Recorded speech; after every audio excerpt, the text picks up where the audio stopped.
Power मिलता है, याद रखिए।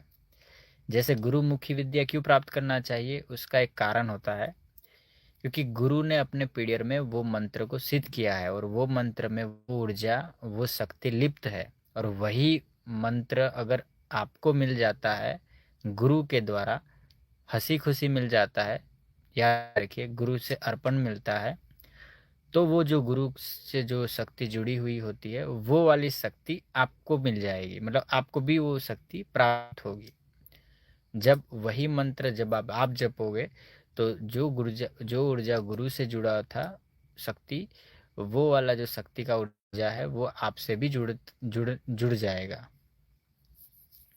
ठीक है, आपसे जुड़ना स्टार्ट करेगा वो धीरे धीरे धीरे। फिर वो जैसे जुड़ जाएगा ना, तो जैसे गुरु थे ना, वैसे आप भी बनोगे। समझ रहे हो? मतलब जैसे गुरु का हाव भाव था, गुरु का बोल चाल था, जो गुरु बताते थे, उस प्रकार का आपका भी होगा, क्योंकि आपने कहीं ना कहीं गुरु से दीक्षा ली है, गुरु का मंत्र लिया है, उनके कहे अनुसार चल रहे हो, तो गुरु जैसे आप बनने लगोगे। ठीक है, तो शक्तियाँ जब आती है, ठीक है, तो कुछ चेंजेस आपके अंदर आने लगेगा। ठीक है, बहुत सारा चेंजेस आएगा। उनको कंट्रोल कैसे करना है, किस तरीके से आपको रहना है, हाव भाव क्या रखना है, वो सब चीज़ें मैं आपको सिखाऊंगा। इसीलिए तो यहाँ रहना होता है। ये सब चीज़ें, छोटी छोटी चीज़ें आप फ़ोन कॉल में नहीं सीख सकते, उसके लिए रहना पड़ेगा। मतलब प्रत्यक्ष आपको गुरुकुल में, गुरु के अंडर में रह के सीखना पड़ता है। ठीक है, समझना पड़ता है, तब जाके ही आपको वो सब चीज़ें पता चलेगा कि चीज़ें कार्य कैसी करती है। ठीक है, जो लोग चरण स्पर्श कर रहे हैं उन सभी को आशीर्वाद है। जय मामा साने मेरी सभी को। तो जब साधना वगैरह जब आप करेंगे, जब सिद्धि करेंगे, तब काफ़ी अनुभव भी होंगे आपको, काफ़ी परीक्षा भी होगी, कह सकते हो। उतार चढ़ाव भी आ सकते हैं आपकी लाइफ के अंदर।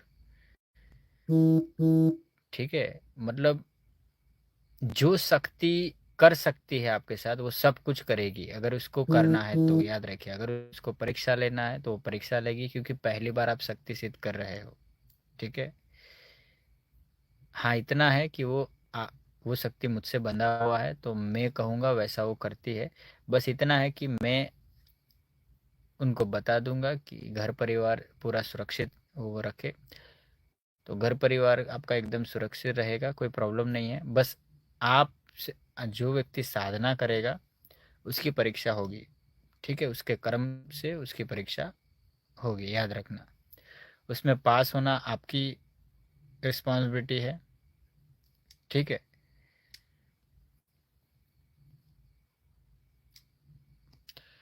कमेंट अभी ना करें सब लोग, मैं फिर बाद में बोलूँगा ना, तब कमेंट करें, नहीं तो मैं भूल जाऊँगा। ठीक है, कि आप लोगों को मुझे क्या बताना है, फिर मुझे याद नहीं रहेगा, इसलिए मैं बता रहा हूँ।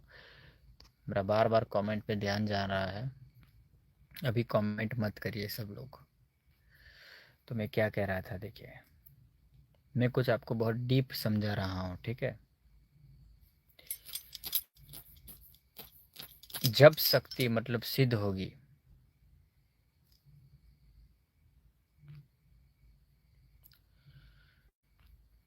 कोई कमेंट मत करिए। जब मतलब शक्ति सिद्ध होगी तो आप एक एबनॉर्मल इंसान बनोगे। ठीक है, चीज़ों का एनालिसिस आपको करना पड़ेगा कि ये शक्ति क्या कर रही है आपके साथ। ठीक है, जब अगर शरीर ही पूरा सौंपोगे, अगर सौंपना है शक्ति को, तो फिर तो शक्ति के हिसाब से ही आपका शरीर चलेगा। उसको जब आना है वो आएगी, जब बात करना है आपसे वो करेगी, जो खाना है वो खाएगी आपके साथ, याद रखिएगा। वो फिर शक्ति के हिसाब से चलना पड़ेगा आपको, अगर आप शरीर सौंपते हैं तो कोई भी शक्ति को। ठीक है, याद रखिए, चाहे देवी शक्ति को या इत्रियोनी की शक्ति को, शक्ति शक्ति है, याद रखना। याद रखिए, कोई भी निम्न कोटि की भी शक्ति तुच्छ नहीं होती, गलत नहीं होती है, वो अपनी जगह पे सही होती है। वो उनका वो भगवान ने ऐसा उनको मतलब कोई कोई शक्ति को श्राप मिला है तो कोई मतलब उस योनि का भुगतान कर रहा है, या कोई मतलब वहां पे जानबूझ के है। ठीक है, तो जो जिस जगह पे है वो सही है, याद रखना। और अभी जो हो रहा है आप लोगों के लिए भी मैं बता रहा हूँ, वो अच्छा ही हो रहा है, सही ही हो रहा है। सब लोगों का कर्म चक्र भुगतान हो रहा है, चाहे मेरा हो या आप लोगों का हो, सबका। उसके लिए समय देना पड़ता है, धीरज से सब चीज़ें हो जाता है। आपको थोड़ा सही बनना पड़ेगा, सही बन के सही चीज़ें करना पड़ेगा, तो सब चीज़ें आपके अनुसार चलेगी, आपके अनुसार होगी। जैसे अभी ये साधना वगैरह अभी करना है आप लोगों को, धन वर्षा की मैंने जो साधना अभी दी हुई है, बताया है मैंने, तो ये जब सिद्धि आपको प्राप्त होगी ना, तो कुछ कंडीशन में आप बंधोगे, कुछ कंडीशन शक्ति के कंडीशन में बंधोगे, कुछ गुरु के नीति नियमों में बंधोगे। ठीक है, कुछ चीज़ें हैं वो कर्म आप लोग करोगे। फिर साधक, जो साधक साधना लाइन में है, जो साधक को पता है कि साधना लाइन में मंत्र जाप करना पड़ता है, शक्तियों को पहचानना पड़ता है, शक्तियों को कंट्रोल करना पड़ता है। देखिए, जो महान तांत्रिक होते हैं, महान बड़े बड़े साधक होते हैं, वो शक्तियों को कंट्रोल में रखते हैं, याद रखिए। कुछ दुष्ट तांत्रिक लोग होते हैं, वो लोग क्या करते हैं कि शक्तियों को कंट्रोल में तो रखते ही है, लेकिन उसको मारते जुड़ते भी है और उससे जबरन गलत कार्य भी करवाते हैं। वो दुष्ट तांत्रिक लोग करते हैं। ठीक है, कुछ तांत्रिक ऐसे भी होते हैं, कुछ साधक ऐसे भी होते हैं, कुछ गुरु ऐसे होते हैं जो तंत्र विद्या में निपुण तो है ही, लेकिन वो शक्ति को भी ज्ञान देते हैं, इंसानों को भी ज्ञान देते हैं, और वो खुद भी एक अच्छे कर्म करते हैं और पूरा इस ब्रह्मांड से जुड़ने की कोशिश करते हैं। ठीक है, और मोक्ष के रास्ते पे वो अग्रसर होते हैं। उनको मोक्ष की प्राप्ति करनी होती है, मुक्ति चाहिए होती है इस 84 लाख योनियों के झंझट से। ठीक है, क्योंकि हर आत्मा मतलब मरती नहीं है, मृत्यु के बाद एक दूसरे शरीर में प्रवेश हो जाती है, और उनको जैसे हम कपड़े कैसे बदलते हैं उसी तरीके से ये देह बदल जाता है। बस चीज़ें आपको याद नहीं रहती, वही बहुत बड़ी बात है, याद रखिए। लेकिन इतना प्रॉमिस करता हूँ कि जब आप कोई ऊपरी शक्ति से कनेक्ट हो जाओगे ना, तो बहुत सारी चीज़ें आपको पता चल जाएगी। हाँ, इतना है कि पता चलने के बाद भी अगर वो शक्ति चाहे कि इसको कुछ याद ना रहे, तो 2 मिनट में आप भूल भी जाओगे, आपको पता भी नहीं चलेगा कि मुझे बहुत बड़ा चीज़ पता चल गया था, लेकिन अभी फिर आप 2 मिनट के बाद ही आप शून्य हो जाओगे। ठीक है, वो शक्ति 2 मिनट के अंदर वो आपका ब्लैंक भी कर सकती है पूरा दिमाग।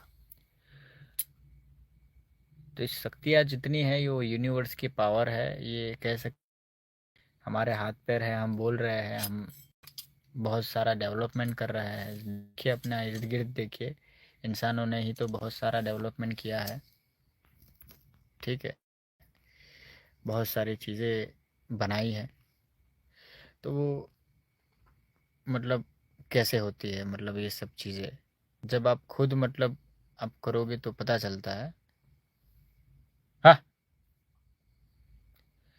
चीज़ें अपने अनुसार कार्य नहीं करती है, याद रखना।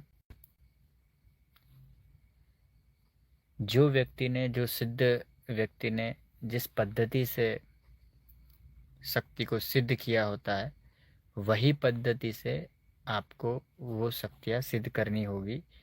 इसलिए तो कहते हैं, बड़े लोग नहीं कहते कि भाई गुरु के बिना ज्ञान प्राप्त नहीं होगा, गुरु करने पड़ेंगे। अगर इस चीज़ में अगर आपको आगे बढ़ना है, तंत्र विद्या में निपुण बनना है, साधक बनना है, ऊपरी शक्ति को सिद्ध करना है, देवी शक्ति से जुड़ना है, तो उसके लिए उस लाइन में जो व्यक्ति है, प्रॉपर सही व्यक्ति, अच्छे गुरु है, तो वो गुरु करने होते हैं, ठीक है। और उनसे दीक्षा शिक्षा लेना पड़ता है, तब जाके ही आप एक साफ सुथरे साधक बन पाओगे, साफ मतलब एक सही मार्ग पे चल पाओगे, ठीक है। और आपको, आप जो भी अपना कीमती समय इन्वेस्ट कर रहे हो इस फील्ड के अंदर, उसमें आपको एक अच्छा परिणाम मिलेगा, ठीक है। ये तंत्र विद्या से, ये साधना से, ये शक्तियों से आप गृहस्थ जीवन की सारी प्रॉब्लम का सॉल्यूशन कर सकते हो। जैसे बड़े गुरुओं ने डेफिनेशन दी हुई है ना 6 कर्मों की, जैसे मारन, मोहन, उच्चाटन, वशीकरण, विद्वेषण, शांति कर्म, ये सब कर्म है अलग अलग। समय आता है तो वशीकरण भी होता है, ठीक है, उच्चाटन भी होता है, फिर मारन कर्म होता है, स्तंभन कर्म होता है। ये बड़े बड़े कर्म समय समय पे होते हैं, याद रखिए। जैसी सिचुएशन होती है ना साधक के लाइफ में, वैसे वो कर्म घटित होते हैं। और वो शक्तियाँ कराती है, याद रखिए, वो शक्ति खुद करती है। साधक को तो निर्णय लेने की ज़रूरत भी नहीं पड़ती, शक्तियाँ खुद करती है। शक्तियाँ मतलब सिर्फ साधक एक मशीन बन के रह जाता है, याद रखना। हाँ, वो डिसीजन ले सकता है, लेकिन ज़्यादातर वो दूसरे कामों में अपना ध्यान और धैर्य रखता है। वो ये सब नॉर्मली कामों के लिए वो शक्तियों को सौंप देता है कि भाई तुम्हें ये सब चीज़ें करना है बैकग्राउंड में। साधक हमेशा बड़ी चीज़ों को इम्पोर्टेंट देता है, याद रखना, ठीक है। ये सब चीज़ें क्यों आप लोगों को समझा रहा हूँ, इसलिए मैं समझा रहा हूँ ताकि आप लोगों को पता चले कि ये चीज़ें आप जिस तरीके से समझते हो वैसे कार्य नहीं करती है। इस चीज़ों को आपको समझना पड़ेगा, ठीक है। मैं जिस तरीके से समझाना चाहता हूँ उस तरीके से आपको समझना पड़ेगा, तब जाके ही आप कुछ प्राप्त कर पाओगे इस फील्ड के अंदर। नहीं तो मैंने ऐसे बहुत सारे लोग देखे हैं, ऐसे बहुत तांत्रिक देखे, बहुत साधक देखे हैं, जिन्होंने अपना कीमती समय इस फील्ड के अंदर दिया है और सालों साल तक मतलब गुरु के प्रति समर्पण भी रहे हैं, लेकिन उसके बाद भी उनको सफलता प्राप्त नहीं हुई है। पूरा जीवन कल उन्होंने निकाल दिया है। हाँ, जो भी वो कर्म करते उसका फल अवश्य मिलता है, लेकिन कहीं ना कहीं कुछ ना कुछ चीज़ों की वजह से वो अटक जाता है और वो फल उनको मिल नहीं पाता, ठीक है।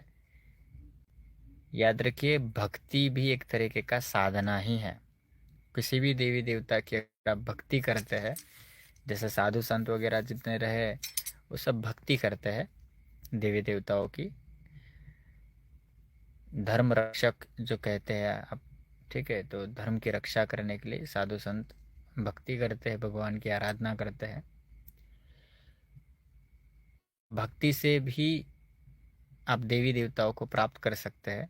जैसे मीरा भाई ने भक्ति करके कृष्ण की प्राप्ति करी थी ना, उसी प्रकार से पवित्र भक्ति करके आप देवताओं को प्राप्त कर सकते हैं। भक्ति और साधना में ज़्यादा अंतर नहीं है, ठीक है। बस दोनों चीज़ें आपको सही से करनी पड़ेगी, तब जाके आपको प्राप्त होगा जो आप चाहते हो वो। आजकल भक्ति भी ऐसी करते हैं ना लोग कि बस दिखाने के लिए दिया अगरबत्ती कर देंगे और शांति से भगवान के सामने हजार चीज़ें बोल देंगे, मेरा ये हो जाए, वो हो जाए, वो कर देना, ये कर देना, ये मुसीबत है, वो मुसीबत है, सब बता देंगे उनको पहले से। अरे भैया, आप सामने देखो तो सही कि वो कौन से देवता है। वो देवता, वो मतलब देवता क्यों बोला आपने, मतलब कि भाई वो भगवान है, वो एक सुप्रीम पावर है, बड़ी शक्ति है, तो उनको बोलने की ज़रूरत होगी क्या? आप ज़रा सोच के देखिए। आप तो हो एक तुच्छ इंसान, वो है देवता, इसीलिए तो लोग उनकी पूजा करते हैं, उनको मान सम्मान आदर भाव देते हैं।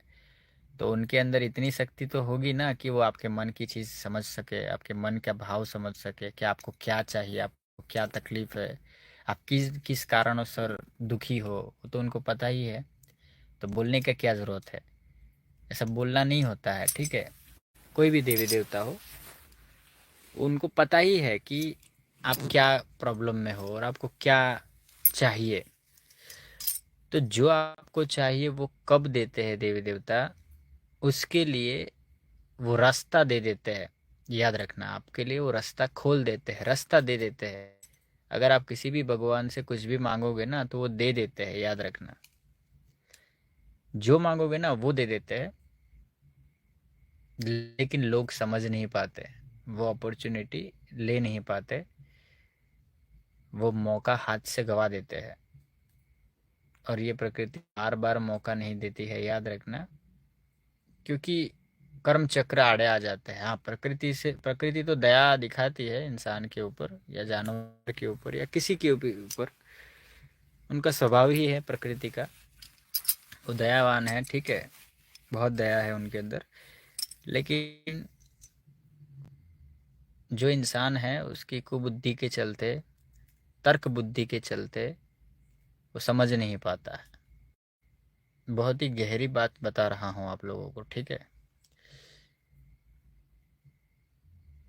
कुदरत में भगवान ने जो भी ये रचना रची है ना, बहुत टेढ़ी खीर है, बहुत उल्टी फुल्टी रची है, याद रखिए। उसको एक शार्प, मतलब शार्प साधक ही उसको डिफाइन कर पाएगा और उसको समझ पाएगा, नहीं तो उलझ के रह जाएगा इंसान। याद रखना, इतना डेंजर ये क्रिएट किया हुआ है भगवान ने।